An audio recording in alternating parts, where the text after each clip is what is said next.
Hi there, I'm Dana at PoleFitnessDancing.com, and today I wanted to share with you some tips about buying generic or no-brand poles. The good things about them, the bad things that you can run into.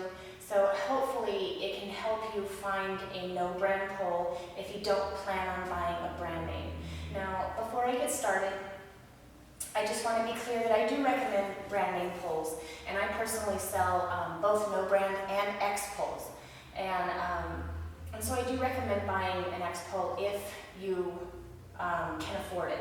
But the bottom line is that a lot of people can't, and I understand that. I was one of them. When I first opened my studio, a lot of people who follow me already know that I could not afford to buy X poles when I first opened my studio. So I bought no brand poles and I learned a lot. I made a ton of mistakes, and so just before I threw away all my crappy poles, I figured I would remake an old video that I made last year that's a little bit better lighting and better clarity about what to look for in your no brand pole so that you can get a safe one, because safeties matter. When you're buying a no brand pole, don't expect perfection. They are no brand, no name poles, so you're not going to get a perfect pole. Most of us know that. That's why it's discounted. However, you do not have to compromise safety, and you should not compromise safety, especially when it comes to pole dancing. So to get started, I'll just work from the dome all the way down to the base and just kind of explain to you what I have discovered over the years so you know what to look for. Starting at the dome, you're going to notice that, you're going to notice that these domes, they all look identical. Okay? I'll just hold it. This one has a noisy piece inside of it. Okay?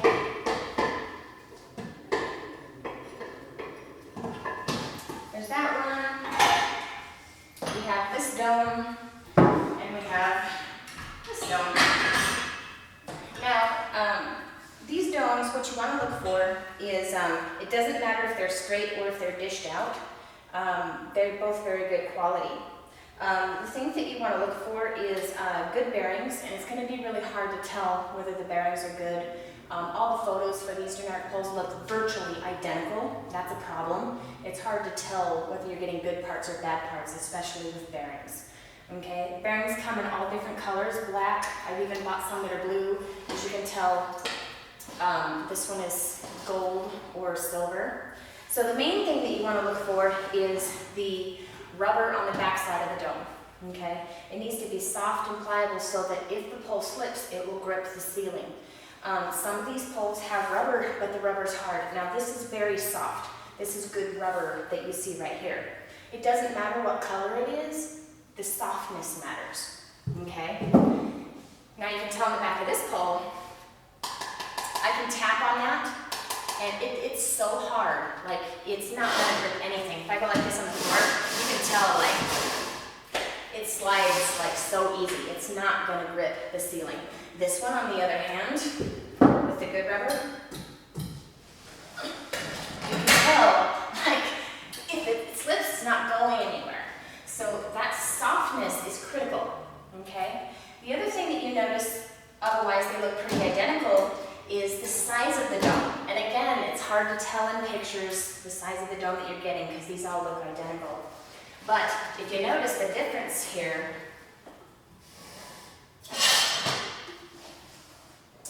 this one is markedly bigger, okay? You want a bigger dome.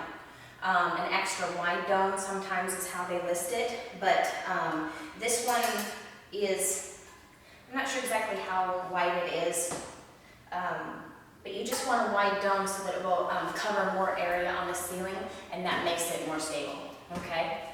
So that's what to look for. The bearing should be easily spinnable on the inside, and when I spin this one, it doesn't like to turn very well.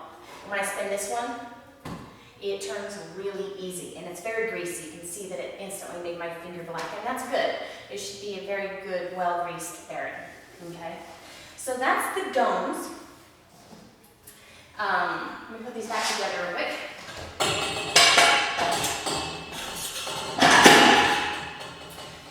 The next piece that you'll want to look out for pole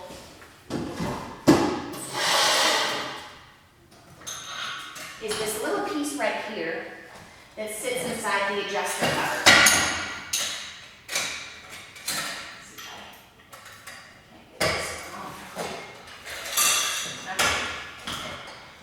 This is your adjuster cover, and this is the piece that sits inside your adjuster cover to hold the adjuster cover up. So it comes up and basically covers up this adjuster bar, which adjusts the height of the pole to your ceiling, okay? So with this piece, it holds this up, and it's screwed usually with 2 Phillips screws to the top of the pole. So when you climb the pole, you'll actually be pulling down on this adjuster cover when you go to climb the pole. Now, some of these, they actually, the best ones are made with metal. But if you notice, I have a pole here, and it looks like metal, but it's not, it's plastic. And the thing about the plastic one is that over time, as you go and climb the pole and you pull down on this adjuster cover, well, the plastic is going to break, and if you're holding on to the adjuster cover, you're going to come sliding down that pole so fast when it breaks. So you don't want this made of plastic. And again, like you can see, they've polished it, and it's so hard to tell whether it's metal or not, okay? But these really needs to be metal. In addition, it should have Phillips screws in it. This one you can tell, it's kind of stuck on there, I can't get it off. So let me do a close-up for you. Okay, as you can tell, this one's made of metal. This one's made of plastic. You can tell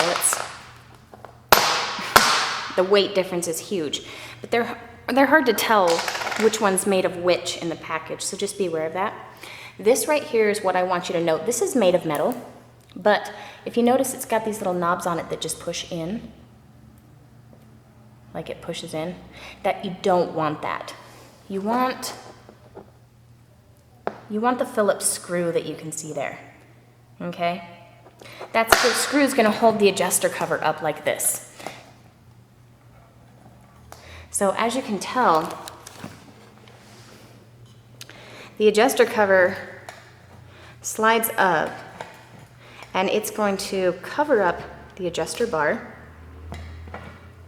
Okay, so the one that has what I was just showing you, that has the one that you push in, the knobs that I showed to you that you push in and they pop back out automatically.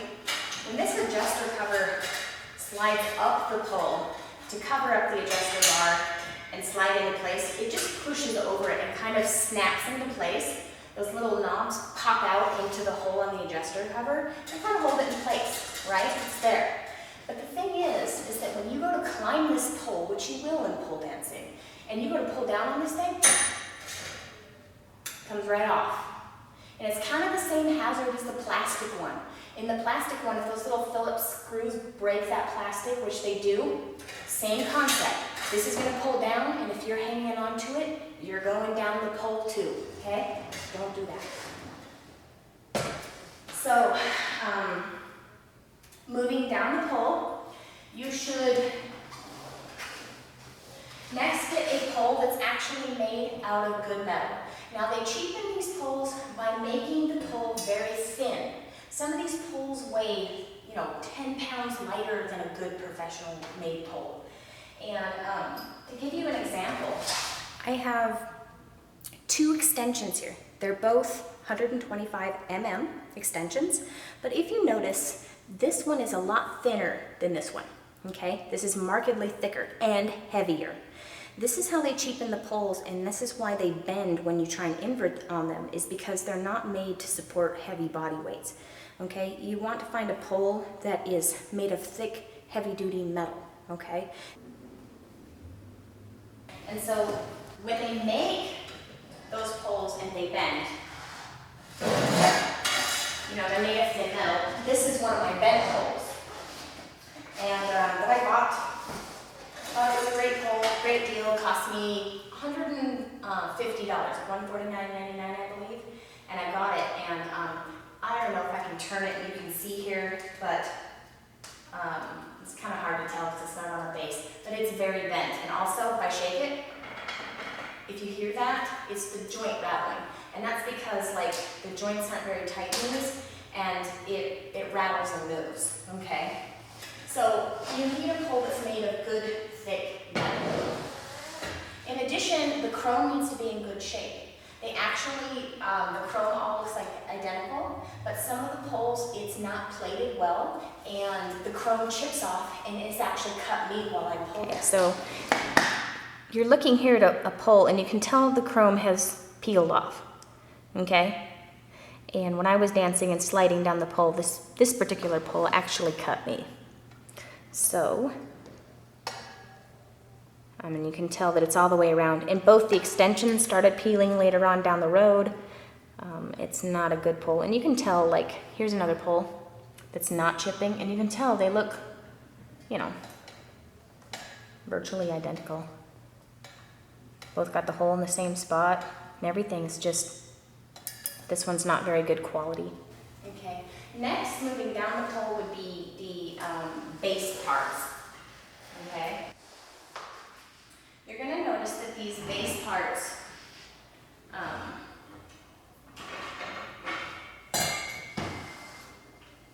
all look identical too.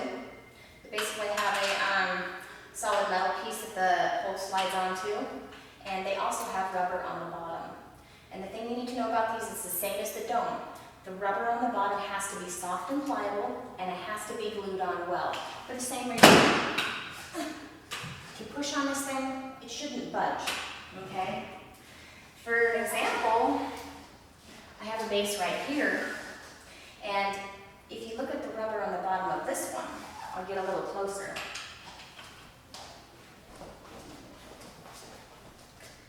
They're pretty different. And the thing is about this one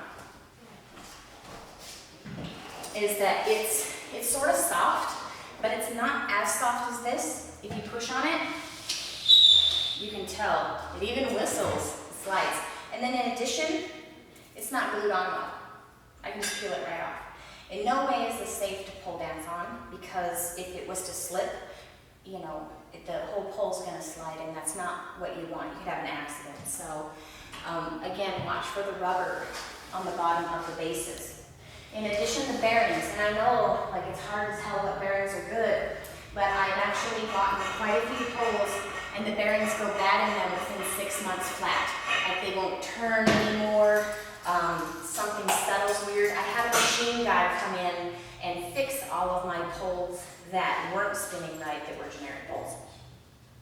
And he said they were just made poorly. And so he made this little metal piece that you see right here for me to put inside my poles. Now, if you have a pole that is locked up and isn't spinning on you, this may or may not be the reason, and just, God forbid, don't buy one that does this.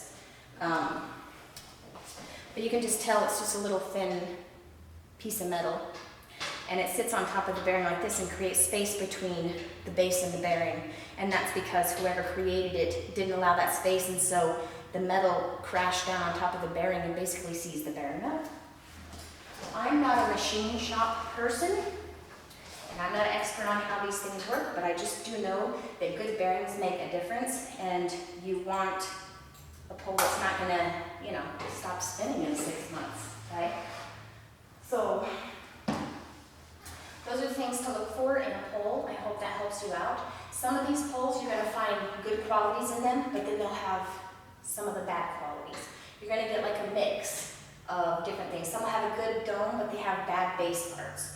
You know, some will have a bad dome, but the pole is made very well, and it's professional grade and it's thick. It's kind of hard to tell to get all of the good pieces in one pole. If you don't want to look for a pole anymore, I do sell an off-brand pole that is affordable, that has all of the good qualities that I look for in a pole here, and I consider, you know, safe for home use on my website at polefitnessdancing.com. Otherwise, this is what you look for. Please be safe out there, and take care.